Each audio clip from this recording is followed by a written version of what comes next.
Hello,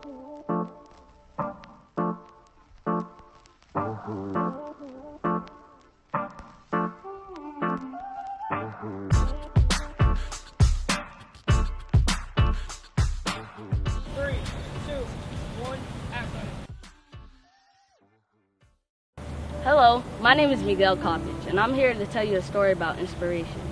So my classmates used to bully me because of how unique I was. One day, I wanted to harm myself because it got so worse that I wanted to harm myself and I felt like I wasn't normal. And I discovered that it was this article and this NBA player named Russell Westbrook who dresses somewhat like me. So I was thinking in my head, maybe I should show them this and they will leave me alone. So I showed them and they were like, "Oh, Miguel, I'm so sorry. I didn't mean to harm you or anything." And when they said that, I felt very accomplished because nobody messed with me that whole day or messed with me ever. I want to share this story because I want to tell children that it's okay to be unique in your own style. It's okay. Hello, my name is KAELYN, and for my whole entire life, except 3rd grade, I was doing fine. In 3rd grade, I kicked the ball and hit my friend Tom's face. This boy saw it and he got mad. He wanted to fight me, but luckily my other friend came and they went to fight. After that, all 4 of us got sent to the office. But me and Thomas weren't in trouble, we just had to tell our side of the story. After that, one of the boys that were fighting got suspended and never came back to the school. And after that, I never got home. I reacted in that way because I didn't want to get in trouble. Hi, my name's Danye. A few years ago, my cousin tried to do everything that I did. If I joined a sport, she would too. It was around this time of my life that I decided that I wanted to be a YouTuber. When I got my first camera, my cousin did too. It made me a little mad because everything that I wanted or got, she mostly got it or wanted it too. Some time passed and we made YouTube videos together, and I learned how to accept her copying me. I learned that it's better to join forces to be against it. My attitude changed because I started to think of things on the bright side and how we could work together to make YouTube videos. It's okay to be copied because it only means that they admire you. Hi, my name is Hannah, and my story is about how, as I was growing up, my parents weren't really cooperating together. I had my older brothers and they just wasn't working together, and it didn't work out so well. My father wasn't there. He was in and out all the time. He was never trying to help. It really hurt me because my mom didn't want to be with him anymore. And it hurt me because my dad didn't take her seriously and did wrong by her. They didn't even tell me and my brothers that they were splitting up. They kept it to themselves. So we didn't grow up and really have a great relationship with our father. I took my mother's phone, I called my brothers, and I talked to them about it. And I told them how it made me feel and how it hurt me and how I really didn't like to be alone. But I had to learn that I had to be strong for my mom because she was going through things as well. And as I got older, I really understood that I had to do things on my own. Hi, my name is Devin. My story is about inspiration.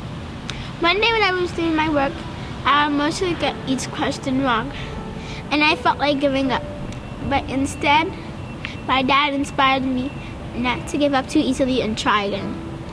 The subject that I was having trouble with was math. The part of math that was confusing to me was multiplication. I felt like giving up because I felt like it was too hard. I was inspired by what my dad said. My dad said, if you don't think it's right, do it again. And if it's the same answer, it's right. Hi, my name is Marcus Hayden.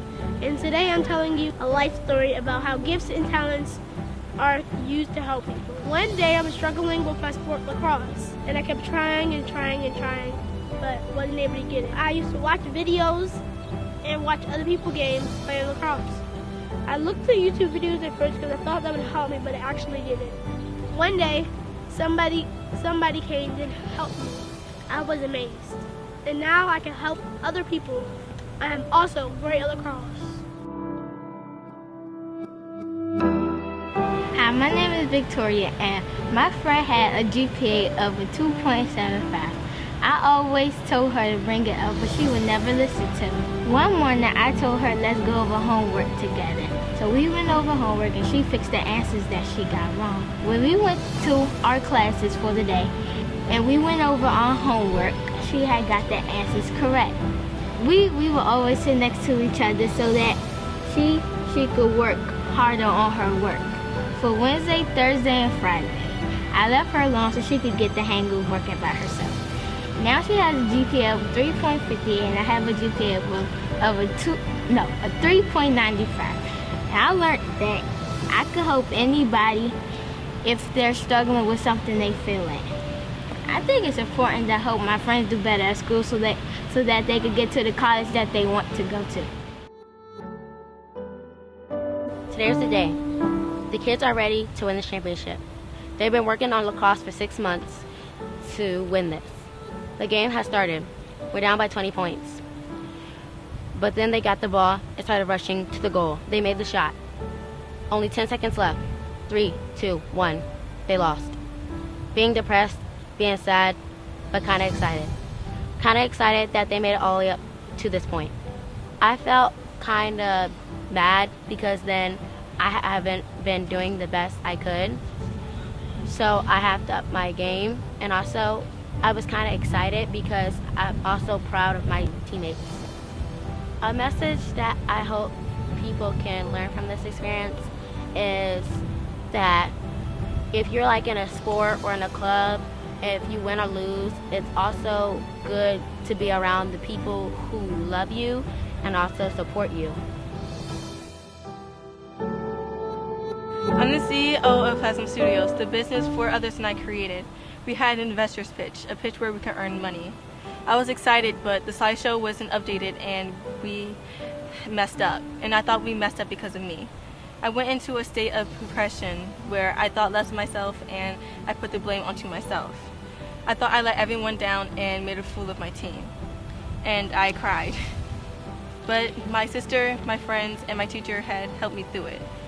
And I didn't believe their words for a long time, but after a while, bit by bit, I felt better. It was always because of my sister and my friends. I hope that the viewers will take away that there's always someone who can help them and that they're good enough and they shouldn't ever think anything else.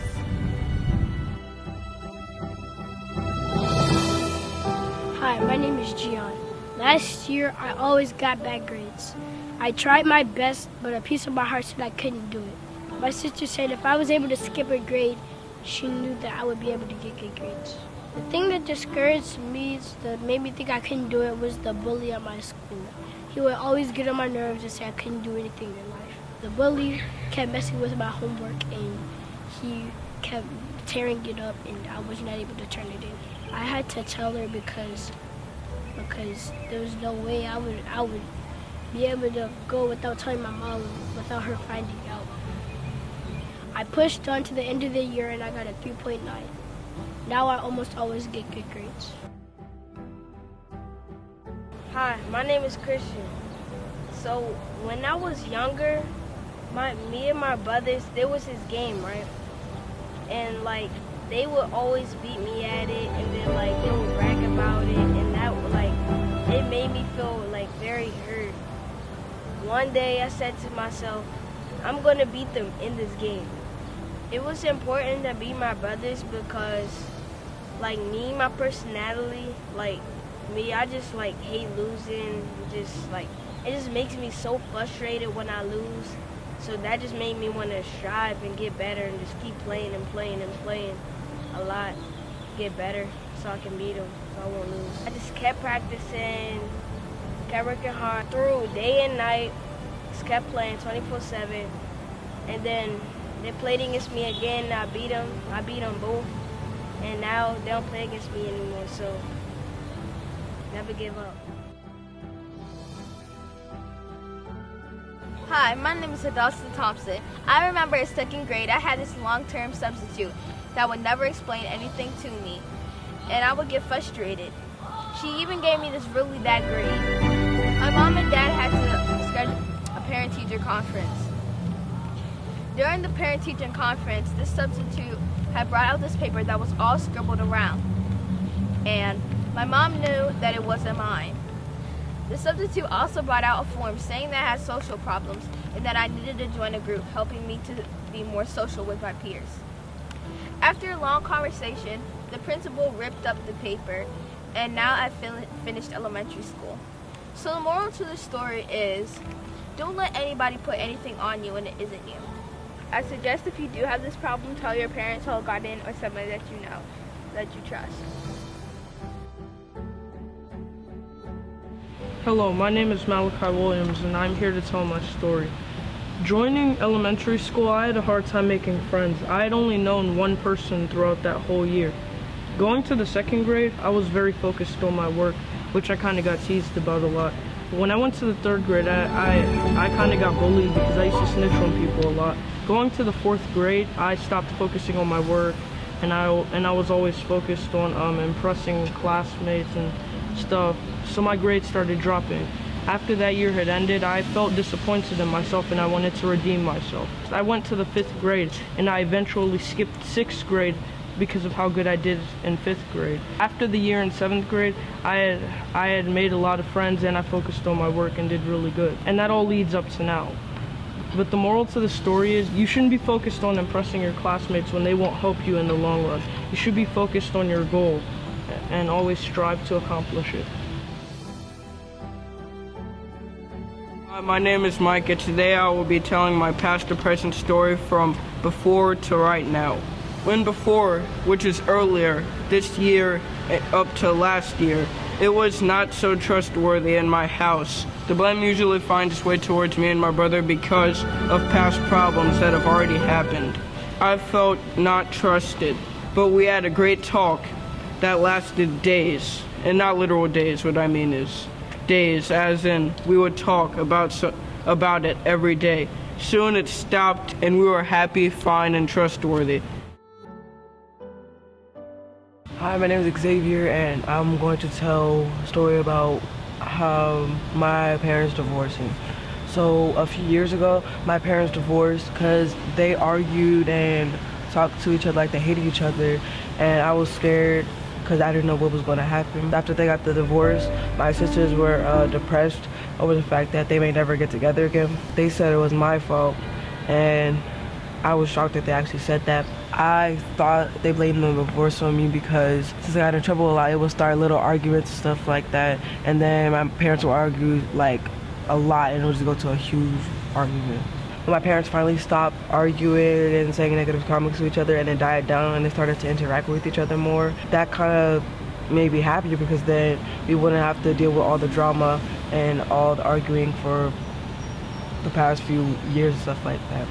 So, and the way I got through it was I talked to my parents about it and I expressed how I felt instead of just keeping it in all the time because that wasn't helping at all.